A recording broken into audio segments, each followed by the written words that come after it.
Hello everyone, આજે આપણે બનાવીશું કાઠિયાવાડી ઢાબા સ્ટાઇલ દમ આલુ રેસીપી. એકદમ અલગ જ રીતે છે. તમે એકવાર આ રીતે જરૂરથી બનાવજો. તેના માટે મેં 10થી 12 નંગ મેં નાની બેબી પોટેટો આવે છે તે લીધેલા છે, નાની બટાકી.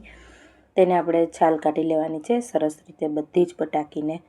અને ત્યાર પછી આપણે આ બટાકીને પહેલાં આપણે છાલ હોય ત્યારે ધોવાની છે અને ત્યાર પછી બી છાલ કાઢીને એકદમ સરસ 2 થી 3 પાણીએ સાફ કરીને આપણે બટાકી બધી રેડી કરી લેવાની છે. તમે આમાં જોઈ શકો છો. ત્યાર પછી હું અહીંયા ગ્રેવી બનાવીશ. તેના માટે મેં 1 વાટકામાં ડુંગળી છે, 1 વાટકી ટમેટું છે, આમાં 1 કરી પત્તા એટલે લીમડાના પાન, મરચું, આદું અને લસણ એની આપણે ભેગી પેસ્ટ કરવાની છે. અને અહીંયા મેં 1 ચમચી સિંગદાણા લીધેલા છે જે શેકેલા છે અને 1 ચમચી તલ લીધેલા છે તેની પેસ્ટ કરવાની છે. ત્યાર પછી મેં થોડા સૂકા મસાલા લીધેલા છે. સૂકા મસાલામાં ખાસ નહીં, આપણે રેગ્યુલર હોય છે તે જ છે. આખું જીરું છે, હિંગ છે, હળદર છે, મરચું પાવડર છે, ધાણા જીરું પાવડર છે, 1 તજપત્તું છે, મરચું છે, 2 લવિંગ છે, 1 તજ છે, ઇલાયચી છે અને 3 આખા મરી લીધેલા છે. આપણું તેલ આમાં ગરમ થઈ ગયું છે. 4 ટેબલ સ્પૂન તેલ ગરમ કરવા રાખેલું છે મેં. તેલ ગરમ થાય એટલે આપણે પહેલાં જે બેબી પોટેટો કાચા જ આપણે લેવાના છે. આ રીતે આપણે એને ફ્રાય કરીશું. આનો ટેસ્ટ બહુ સરસ આવે છે. આપણે ફ્રાય નથી કરવાના, પણ આ રીતે તેલમાં થોડી વાર એને સાતળવાના છે. તમે આમાં જોઈ શકો છો. આપણે એકદમ આમાં નથી એને પકાવવાના. સહેજ જ વાર ઉપર સહેજ કલર થોડો હલકો ચેન્જ થાય ત્યાં સુધી આપણે એને સાતળવાના છે આ તેલમાં બધા જ બટાકાને. આનો ટેસ્ટ દમ આલુમાં બહુ જ સરસ આવે છે ફ્રેન્ડ્સ.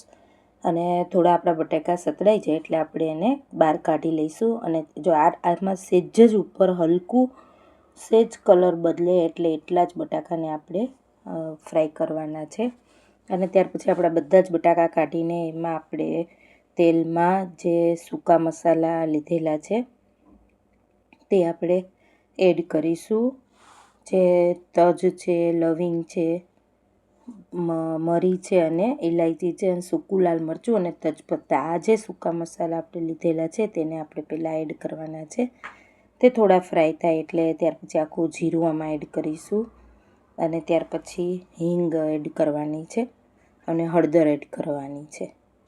આ મસાલા થોડા ફ્રાય થાય એટલે આપણે જે ડુંગળી મેં અહીંયા પેસ્ટ કરીને લીધેલી છે 1 બાઉલ, એમાં થોડું પાણી એડ કરીને મેં મિક્સર જારમાં પેસ્ટ કરી લીધેલી છે તે આપણે ડુંગળી એડ કરીશું. અને ડુંગળી ન ખાતા હોય તો તમે સ્કીપ પણ કરી શકો છો. અને આદુ મરચાં લસણની પેસ્ટ છે મેં લીધેલી છે, એની જગ્યાએ તમે આદુ મરચાંની પેસ્ટ લઈ શકો છો. ત્યાર પછી થોડી ડુંગળીને આપણે તેલમાં ફ્રાય કરીશું, થોડી સાતળશું. એટલે હવે આપણે આની અંદર જે આદુ મરચાં લસણ અને લીમડાના પાન જે લીધેલા છે અને એમાં લાલ મરચું એડ કરીને જે આપણે અધકચરી પેસ્ટ કરવાની છે એની અંદર આપણે પાણી એડ નથી કરવાનું. આ રીતે એને આપણે એડ કરીશું અને સરસ આપણે તેલમાં ફ્રાય કરીશું.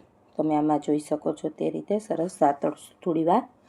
એની સરસ સુગંધ આવવા લાગે એટલે અહીંયા આપણે જે ટમેટાની પ્યુરી લીધેલી છે 1 વાટકી, તેને આપણે એડ કરી દેવાની છે.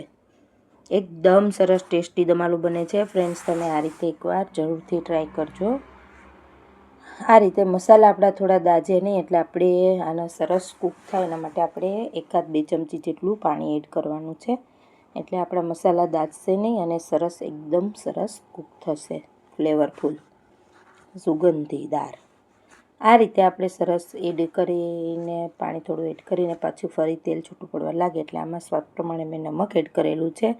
અને આપણે આની અંદર એડ કરીશું ટમેટાની જે પ્યુરી લીધેલી છે તે. આ દમ આલુ બનાવવામાં ગ્રેવી બનાવવાની જ ખૂબી છે ફ્રેન્ડ્સ. તમે આ એકદમ સરસ બનાવશો એટલે તમારું દમ આલુ એકદમ સરસ ટેસ્ટી બનીને રેડી થશે. આ રીતે આપણે ટમેટાં એડ કરીને એને થોડી વાર સાતળશું. એના કાચો ભાગ નીકળી જાય અને સરસ પાછું ફરી તેલ છૂટવા લાગે આમાંથી. તમે આમાં જોઈ શકો છો કે મારું તેલ અહીંયા સરસ છૂટું પડવા લાગ્યું છે. મેં આમાં મરચું પાવડર અને ધાણા જીરું પાવડર જે લીધેલા છે તે મેં એડ કરેલા છે. અને મેં અહીંયા ગરમ મસાલો યુઝ નથી કરેલો કેમ કે આપણે અમુક પેલા ડ્રાય સૂકા મસાલા એડ કરેલા છે તેનાથી એની ફ્લેવર સરસ આવી જાય છે સબ્જીમાં. એટલે મેં આમાં કોઈ ગરમ મસાલો યુઝ કરેલો નથી, કોઈ જરૂર જ નથી. તો પણ એટલું ટેસ્ટી સબ્જી બને છે. આ રીતે આપણે મરચું પાવડર અને ધાણા જીરું પાવડર એડ કરીને મેં અહીંયા જે 1 ચમચી તલ લીધેલા હતા અને 1 ચમચી શેકેલા સિંગદાણાને છાલ કાઢીને લીધેલા હતા. એમાં મેં થોડું પાણી એડ કરીને આપણે એની ગ્રેવી કરી લેવાની છે. એટલે એ આપણે આમાં એડ કરશું એટલે આપણા દમ-આલુનું એકદમ ક્રીમી ટેક્સચર આવશે અને ટેસ્ટ પણ સરસ આવશે.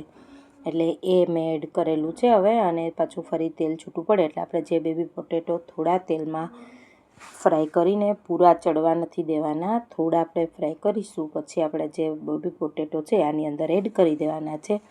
અને ત્યાર પછી આમાં મારી પાસે લીલી અત્યારે મેથી આવે છે તે એડ કરેલી છે અને લીલા ધાણા એડ કરેલા છે. તમારી પાસે ના હોય તો તમે કસૂરી મેથી અને લીલા ધાણા તો આપણી પાસે જનરલી હોય જ છે, તે એડ કરી શકો છો. ન હોય તો ઓપ્શનલ છે. આની ફ્લેવર સરસ આવે છે સબ્જીમાં. અને અહીંયા આપણે મેં 1 ગ્લાસ જેટલું ગરમ પાણી લીધેલું છે. ગરમ પાણી આપણે એડ કરીને હવે ઢાંકણ બંધ કરીને 1 સીટી આપણે લેવાની છે. અને બીજી સીટી થવા આવે એટલે ગેસને ઓફ કરી દેવાનો છે. એટલે આપણે એકદમ સરસ મસાલા સાથે બટાકાની ગ્રેવી એકદમ સરસ ટેસ્ટફુલ દમ-આલુ બનીને અહીંયા રેડી થઈ જશે. તમે જોઈ શકો છો કે બીજી વિસલ વાગી ત્યારે મેં કુકર બંધ કરી દીધું હતું અને હવા નીકળી ગઈ. ત્યાર પછી આ ઢાંકણ મેં ખોલેલું છે એટલે એકદમ સરસ ઉપર તેલ છૂટું પડી ગયું છે અને એકદમ સરસ સ્મેલ આવે છે, સુગંધ આવે છે અને આપણું પરફેક્ટ દમ-આલુ અલગ જ રીતે બનીને રેડી થઈ ગયું છે ફ્રેન્ડ્સ. આ દમ-આલાની રેસીપી તમને સારી લાગે તો મારી ચેનલને જરૂરથી લાઇક, સબસ્ક્રાઈબ અને શેર કરજો. અને બેલ આઇકનને જરૂરથી પ્રેસ કરજો જેથી આવીને આવી સરસ નવી વાનગી તમને સૌપ્રથમ જોવા મળે.